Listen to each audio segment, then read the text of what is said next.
Assalamualaikum warahmatullahi wabarakatuh. Perkenalkan, nama saya Muhammad Ramadan Imsak dari kelas PTB 101 2019. Kali ini saya akan menjelaskan jenis-jenis organisasi proyek konstruksi. Organisasi proyek adalah sarana dalam pencapaian tujuan dengan mengatur dan mengorganisasikan sumber daya, tenaga kerja, material, peralatan, dan modal secara efektif dan efisien dengan menerapkan sistem manajemen sesuai kebutuhan proyek. Adapun jenis-jenisnya yaitu organisasi proyek fungsional. Struktur organisasi jenis ini dikelompokkan menurut fungsinya.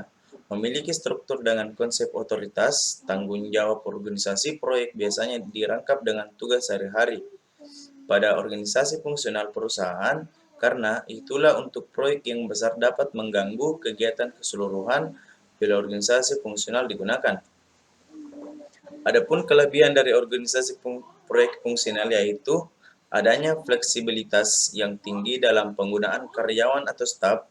Yang kedua, orang-orang dengan keahlian tertentu ditugaskan pada banyak proyek yang berbeda.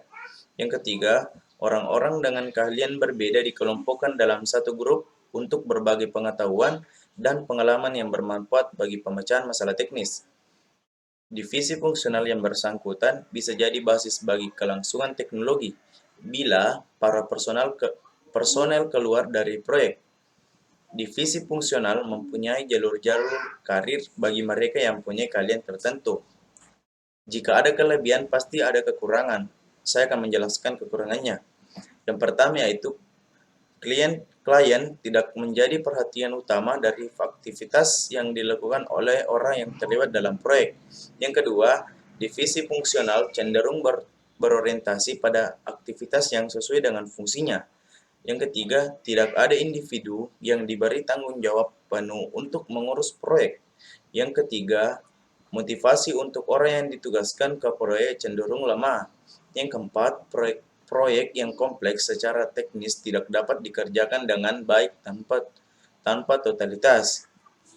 Adapun jenis yang kedua yaitu organisasi proyek murni.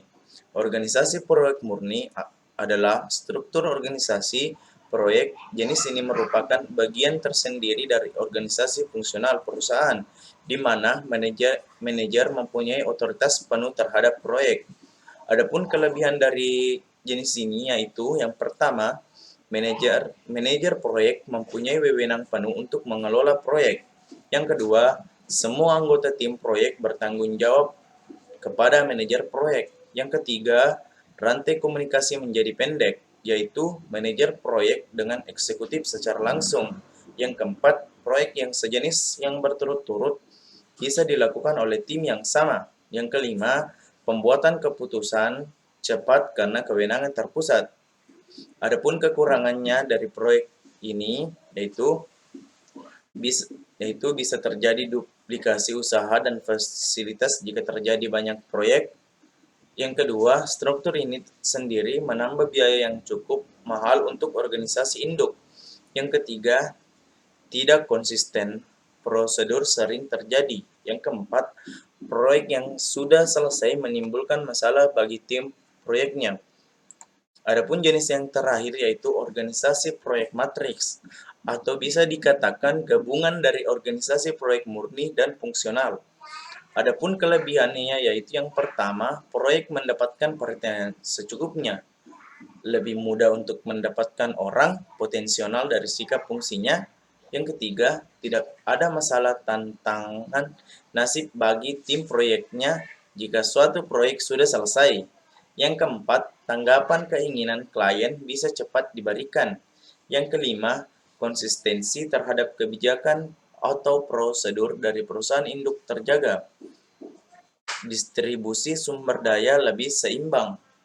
Adapun kekurangannya yaitu manajemen matrik melanggar prinsip kesatuan komando. Yang kedua, perpindahan sumber daya membuat persaingan antar manajer proyek.